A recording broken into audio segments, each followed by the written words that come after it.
Hi everyone. So our next topic is transport of substances through the cell membrane, and we are going to talk about it. But before of that, I just want to let you know what is a diffusion and certain points which you have to understand before starting that particular point.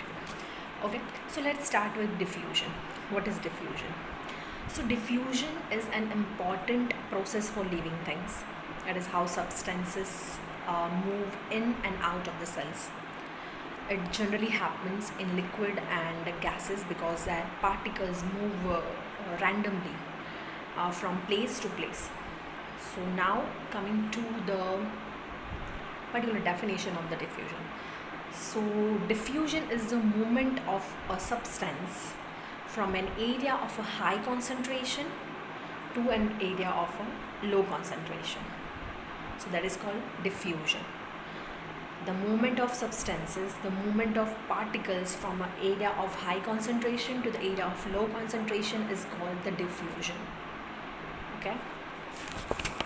So let's understand the diffusion through this figure I'm going to draw. Say suppose this is a cell, for example, right? This is randomly, we are assuming that this is a cell, right? And here are some particles, right? And there are some others here. Okay, so these particles are moving around, right? Let's imagine a line, imaginary line here. So here what we have to understand is these molecules or this particle will randomly move around, and it is the highly chances that they will go to this the molecules or particles which are here, this is the low concentration and this is the high concentration, because there are more particles in this area in comparison to this area. So this is the high concentration and this is the low concentration. So there is the high chances that molecules or particles from this high concentration will cross this line and move here. At the same time, the particles from here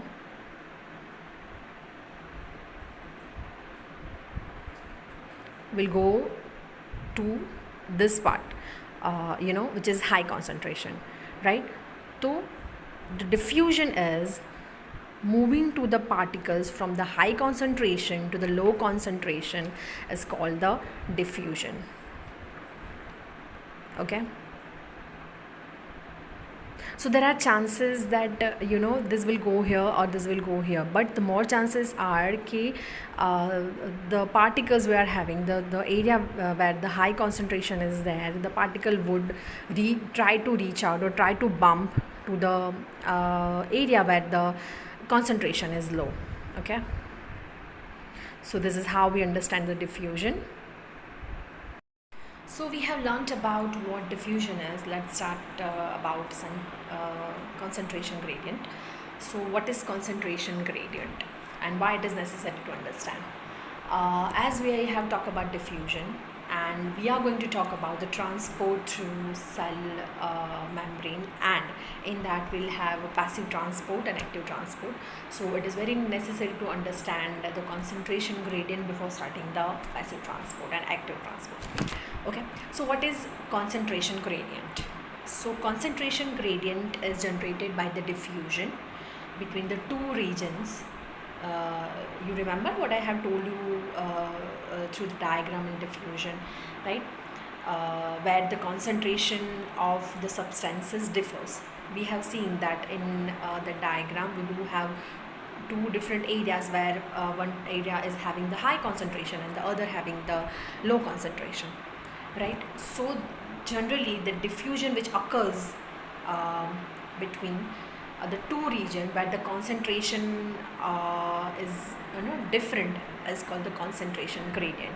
So here the same definition applies, that the substances moves from the area of a high concentration to the area of the left concentration, low concentration, right?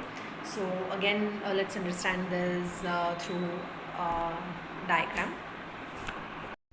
So we have learnt about diffusion through this diagram, which we can say. Let's understand the concentration gradient through the different diagram. Let's assume that this is the, I'm sorry, it is being tough to record from the one hand and drawing something with another one. So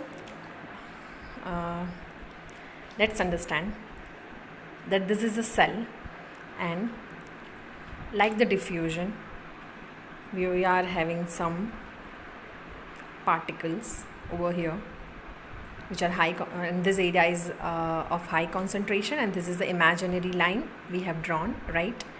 And this is the particles which are less in numbers and less in velocity. So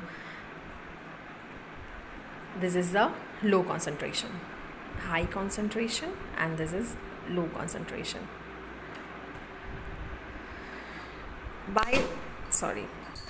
Why this is called the high concentration and low concentration? Because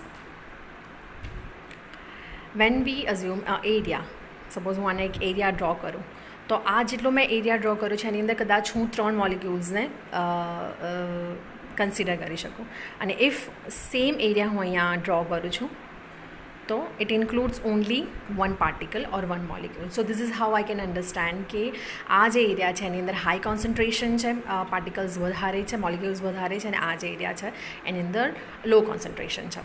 Okay, so what happens in diffusion is કે જ્યાં આગળ high concentration હોય એમાંથી લો concentration તરફ જવાના chances હોય. મતલબ probability is that કે અહીંયાના જે પણ મોલિક્યુલ્સ છે, right, they will try to go here. They'll bounce to every direction, but the probability is, the chances are કે અહીંયાના જે molecules છે એ અહીંયા જવાનું ટ્રાય કરશે, and here the molecules will try to come here. પણ if it happens also, તો પણ આ એટલા બધા છે કે અહીંયાથી આ જશે, રાઈટ, તો પણ એ હાઈ કોન્સન્ટ્રેશન જ જશે, and this would be the low concentration. Okay, fine. તો આ આપણે થયું એક પ્રકારના મોલિક્યુલ્સની વાત. વોટ ઇફ આ સેલની અંદર there are 2 different kind of molecules કે જેની અંદર હું એને રેડ કલરથી ડ્રો કરું છું. ઓકે, આ તો છે જ, આ મોલિક્યુલ્સ ઓર આ પાર્ટિકલ્સ તો છે જ, રાઈટ, પણ આ there are different kind of molecule is there કે જ્યાં આ રેડ કલરના મોલિક્યુલ્સ છે એ ખાલી અહીંયા જ છે, અહીંયા એક પણ મોલિક્યુલ નથી, રાઈટ. તો આ જે મોલિક્યુલ છે તો એ શું થશે? હાઈ કોન્સન્ટ્રેશન, અને અહીંયા એક પણ નથી, તો this would be the low concentration, right? So in this scenario what will happen is કે the molecules which are in the area of high concentration will try to bump or try to bounce to the area of the low concentration, right? અહીંયાના molecules છે અહીંયા જવાનું try કરશે, right.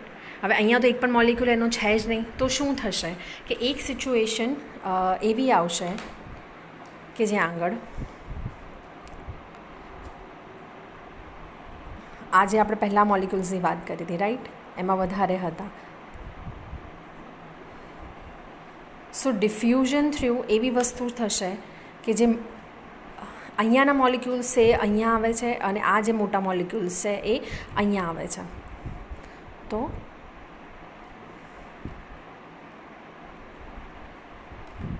Right, તો આ સિચ્યુએશનની અંદર એવું થશે કે બંને છે એ એકબીજાની અંદર જવાનો ટ્રાય કરશે. મતલબ હાઈ કોન્સન્ટ્રેશન છે એ લો કોન્સન્ટ્રેશનમાં જશે, અને લો કોન્સન્ટ્રેશન છે એ હાઈ કોન્સન્ટ્રેશનમાં જવાનું ટ્રાય કરશે. અથવા આપણે એવું કહી શકીએ કે when we are talking about the concentration gradient, તો જ્યાં આગળ એનું હાઈ કોન્સન્ટ્રેશન છે that will try to go to the area where the concentration is law.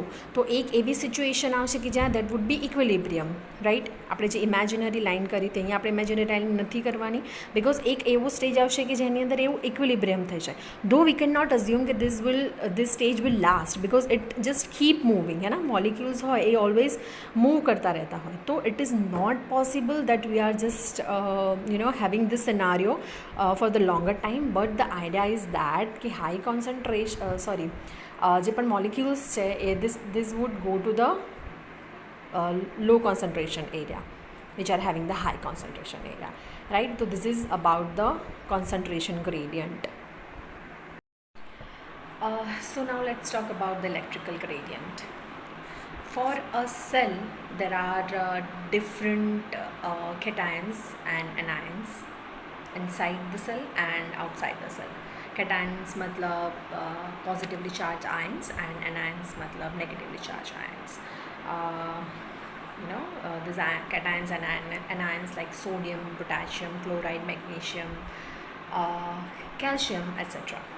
So they are present in both the fluids, in ICF inside the cell and in ECF, which is outside the cell, which is extracellular fluid and intracellular fluid.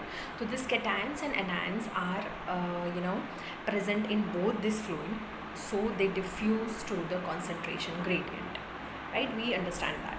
But in addition to those diffusible cations and anions, there are impermeable anions who cannot cross the cell membrane, right? Which are in the ICF. Matlab in ICF there are impermeable anions which cannot cross the cell membrane, like proteins and phosphates. And these are the impermeable anions which can't cross the cell membrane, and they are not diffusible at the same time, and they can't take part in the equilibrium also. So therefore the situation is like that. There is a high level of anion in the ICF, right? Potassium and protein.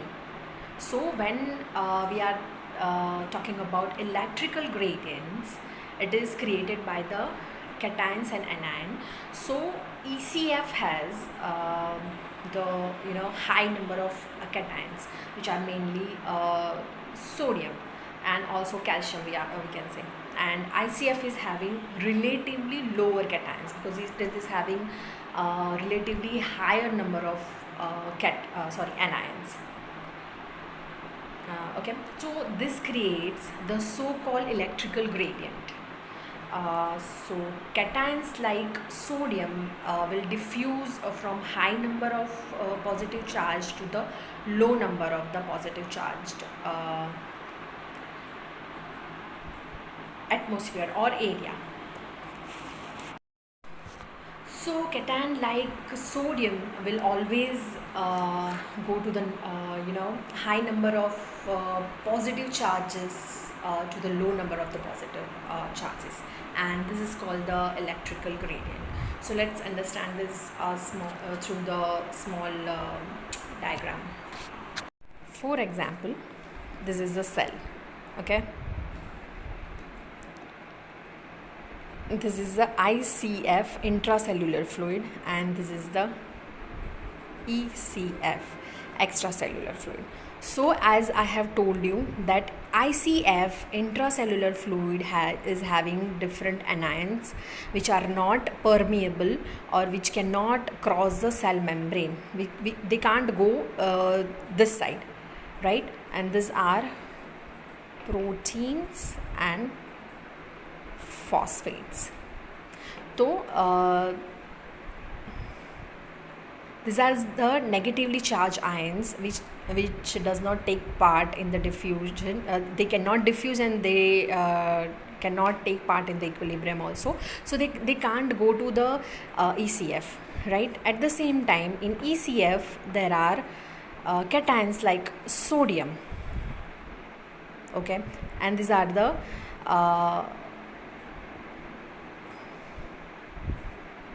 positively charged ions. So these are having the high, we can say the they are positively charged, so they are having the high number of positively charged, and they will go to this direction, right? This will cross this cell membrane, and these are the molecules, or these are the ions which will go to the this side, right? And if we are talking about the potassium also, so potassium is also having the you know uh, high number of positive charges. So it will cross the cell membrane and it will go to the inside the cell, and it will permeable, it will be the permeable thing. So this is called the uh, electrical gradient, right? And why we're talking about it, because it is important to understand while you are understanding the transport through the cell membrane.